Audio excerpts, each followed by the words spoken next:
ناظرین، حضرت ابراہیم علیہ السلام کے بیٹے حضرت اسماعیل علیہ السلام کے 12 بیٹے تھے۔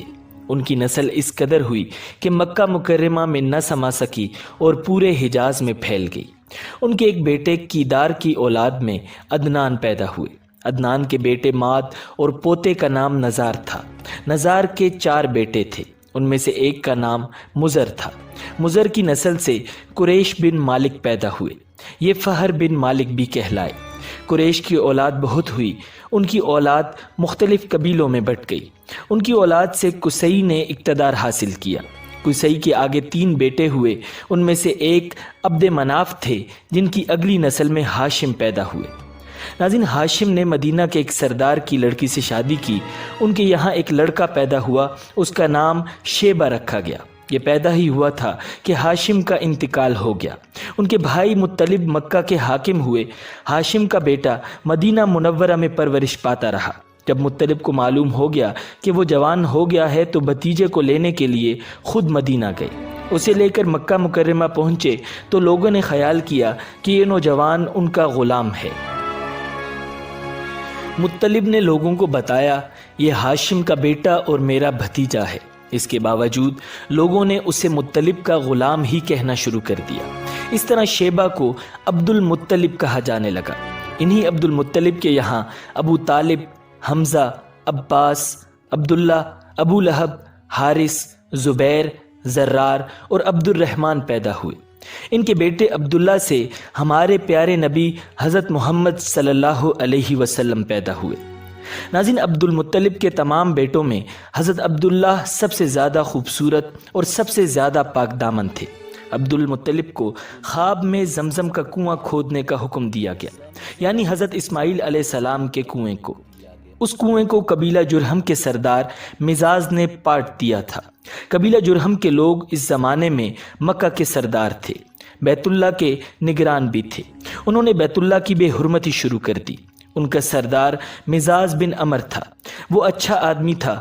اس نے اپنے قبیلے کو سمجھایا کہ بیت اللہ کی بے حرمتی نہ کرو، مگر ان پر کوئی اثر نہ ہوا۔ جب مزاز نے دیکھا کہ ان پر کوئی اثر نہیں ہو رہا تو قوم کو اس کے حال پر چھوڑ کر وہاں سے جانے کا فیصلہ کیا۔ اس نے تمام مال و دولت، تلواریں اور زرہیں وغیرہ خانہ کعبہ سے نکال کر زمزم کے کنویں میں ڈال دیں اور مٹی سے اس کو پاٹ دیا۔ کنواں اس سے پہلے ہی خشک ہو چکا تھا، اب اس کا نام و نشان بھی مٹ گیا۔ مدتوں یہ کنواں بند پڑا رہا۔ اس کے بعد بنو خزاعہ نے بنو جرہم کو وہاں سے مار بھگایا۔ بنو خزاعہ اور قصی کی سرداری کا زمانہ اسی حالت میں گزرا۔ کنواں بند رہا یہاں تک کہ قصی کے بعد عبد المطلب کا زمانہ آ گیا۔ انہوں نے خواب دیکھا۔ خواب میں انہیں زمزم کے کنویں کی جگہ دکھائی گئی اور اس کو کھودنے کا حکم دیا گیا۔ حضرت علی رضی اللہ تعالی عنہ سے روایت ہے کہ عبد المطلب نے بتایا، میں حجر اسود کے مقام پر سو رہا تھا کہ میرے پاس ایک آنے والا آیا۔ اس نے مجھ سے کہا، طیبہ کو کھودو۔ میں نے اس سے پوچھا، طیبہ کیا ہے؟ مگر وہ کچھ بتائے بغیر چلا گیا۔ دوسری طرف رات پھر خواب میں وہی شخص آیا، کہنے لگا، برہ کو کھودو۔ میں نے پوچھا، برہ کیا ہے؟ وہ کچھ بتائے بغیر چلا گیا۔ تیسری رات میں اپنے بستر پر سو رہا تھا کہ پھر وہ شخص خواب میں آیا۔ اس نے کہا، مجنونہ کو کھودو۔ میں نے پوچھا، مجنونہ کیا ہے؟ وہ بتائے بغیر چلا گیا۔ اس سے اگلی رات میں پھر بستر پر سو رہا تھا کہ وہی شخص پھر آیا اور بولا، زمزم کھودو۔ میں نے اس سے پوچھا، زمزم کیا ہے؟ اس بار اس نے کہا، زمزم وہ پانی ہے جس کا پانی کبھی ختم نہیں ہوتا، جو حاجیوں کے بڑے بڑے مجموعوں کو سیراب کرتا ہے۔ عبد المطلب کہتے ہیں، میں نے اس سے پوچھا، یہ کنواں کس جگہ ہے؟ اس نے بتایا، جہاں گندگی اور خون پڑا ہے اور کوا ٹھونگے مار رہا ہے۔ دوسرے دن عبد المطلب اپنے بیٹے حارث کے ساتھ وہاں گئے۔ اس وقت ان کے یہاں یہی ایک لڑکا تھا۔ انہوں نے دیکھا وہاں گندگی اور خون پڑا تھا اور ایک کوا ٹھونگے مار رہا تھا۔ اس جگہ کے دونوں طرف بت موجود تھے اور یہ گندگی اور خون دراصل ان بتوں پر قربان کیے جانے والے جانوروں کا تھا۔ پوری نشانی مل گئی تو عبد المطلب کدال لے آئے اور کھدائی کے لیے تیار ہو گئے، لیکن اس وقت قریش وہاں آ پہنچے۔ انہوں نے کہا، اللہ کی قسم، ہم تمہیں یہاں کھدائی نہیں کرنے دیں گے۔ تم ہمارے ان دونوں بتوں کے درمیان کنواں کھودنا چاہتے ہو جہاں ہم ان کے لیے قربانیاں کرتے ہیں؟ عبد المطلب نے ان کی بات سن کر اپنے بیٹے حارث سے کہا، تم ان لوگوں کو میرے قریب نہ آنے دو، میں کھدائی کا کام کرتا رہوں گا، اس لیے کہ مجھے جس کام کا حکم دیا گیا ہے میں اس کو ضرور پورا کروں گا۔ قریش نے جب دیکھا کہ وہ باز نہیں آنے والے تو رک گئے۔ آخر انہوں نے کھدائی شروع کر دی۔ جلد ہی کنویں کے آثار نظر آنے لگے۔ یہ دیکھ کر انہوں نے اللہ اکبر کا نعرہ لگایا اور پکار اٹھے، یہ دیکھو یہ اسماعیل علیہ السلام کی تعمیر ہے۔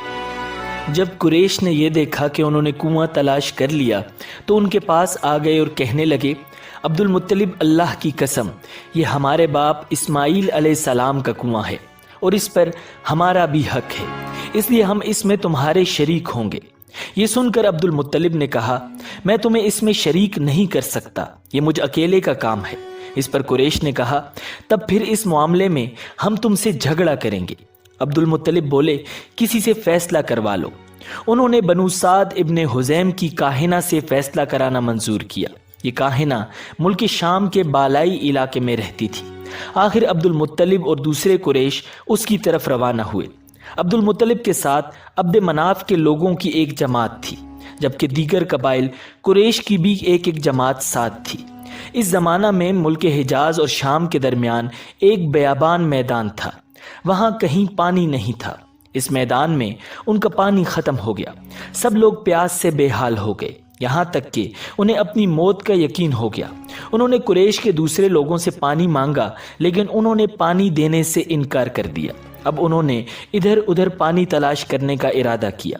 عبد المطلب اٹھ کر اپنی سواری کے پاس آئے، جو ہی ان کی سواری اٹھی اس کے پاؤں کے نیچے سے پانی کا چشمہ ابل پڑا۔ انہوں نے پانی کو دیکھ کر اللہ اکبر کا نعرہ لگایا۔ پھر عبد المطلب سواری سے اتر آئے، سب نے خوب سیر ہو کر پانی پیا اور اپنے مشکیزے بھر لیے۔ اب انہوں نے قریش کی دوسری جماعت سے کہا، آؤ تم بھی سیر ہو کر پانی پی لو۔ اب وہ بھی آگے آئے اور خوب پانی پیا۔ پانی پینے کے بعد وہ بولے، اللہ کی قسم اے عبد المطلب، یہ تو تمہارے حق میں فیصلہ ہو گیا، اب ہم زمزم کے بارے میں تم سے کبھی جھگڑا نہیں کریں گے۔ جس ذات نے تمہیں اس بیابان میں سیراب کر دیا وہی ذات تمہیں زمزم سے بھی سیراب کرے گی، اس لیے یہیں سے واپس چلو۔ اس طرح قریش نے جان لیا کہ اللہ تعالیٰ عبد المطلب پر مہربان ہے، لہٰذا ان سے جھگڑا کرنا بے سود ہے اور کاہنہ کے پاس جانے کا کوئی فائدہ نہیں۔ چنانچہ سب لوگ واپس لوٹ آئے۔ واپس آ کر عبد المطلب نے پھر کنویں کی کھدائی شروع کر دی۔ ابھی تھوڑی سی کھدائی کی ہوگی کہ مال، دولت، تلواریں اور زرہیں نکل آئیں۔ اس میں سونا اور چاندی وغیرہ بھی تھیں۔ یہ مال و دولت دیکھ کر قریش کے لوگوں کو لالچ نے آ گھیرا۔ انہوں نے عبد المطلب سے کہا، عبد المطلب اس میں ہمارا بھی حصہ ہے۔ ان کی بات سن کر عبد المطلب نے کہا، نہیں، اس میں تمہارا کوئی حصہ نہیں ہے، تمہیں انصاف کا طریقہ کار اختیار کرنا ہوگا۔ آؤ 500 کے تیروں سے کرا ڈال لیتے ہیں۔ انہوں نے ایسا کرنا منظور کر لیا۔ 2 تیر کعبے کے نام سے رکھے گئے، 2 عبد المطلب کے اور 2 قریش کے باقی لوگوں کے نام کے۔ پانسا پھینکا گیا تو مال اور دولت کعبہ کے نام کا نکلا۔ تلواریں اور زرہیں عبد المطلب کے نام اور قریشیوں کے نام کے جو تیر تھے وہ کسی چیز پر نہ نکلے۔ اس طرح فیصلہ ہو گیا۔ عبد المطلب نے کعبے کے دروازے کو سونے سے سجا دیا۔